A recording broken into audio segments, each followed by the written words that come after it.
So we're Smith Berry Farm. We grow some out in the field. We also, because we're getting older, we've elevated them and are growing them in old apple bins so that they're a couple of feet off the ground. We're out in Payette, Idaho, about an hour from the Boise Farmers Market. So we get up very early in the morning, not only to pick, but to get to the market. So we've always been conscious of our natural resources and the limitation of natural resources. We have tried to pay attention to that throughout our lives. We built our own home with an energy efficient concept in mind. We designed it ourselves and built it ourselves. And we had an opportunity for a grant to get solar power brought to our farm. Our electricity bills were starting to get pretty high because for our strawberry business, we have commercial coolers, we have freezers, we have air conditioning. The solar market here in Idaho is a great one. We have super long summer days. That happens to be exactly when farmers need power. Springtime, they start planting, pivots are running, pumps are going for irrigation.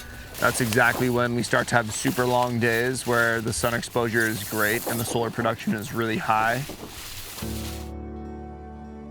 We got a grant from the USDA Rural Development Agency back in 2015, and we went from several $100s a month to $5 a month. A lot of the farmers that we work with they already have big shops, they already have barns that have south-facing roofs. The structure's there, we just put solar panels on that to essentially get more square footage that's gonna be productive in something. Our system is located on the building where we're storing and preparing our frozen strawberries. So our operation is based around the building that we have the solar. It's split into two 9-kilowatt pieces that are individually gridded, and you can read the output of each of those on the back. They have little meters that we can read and see what the output is.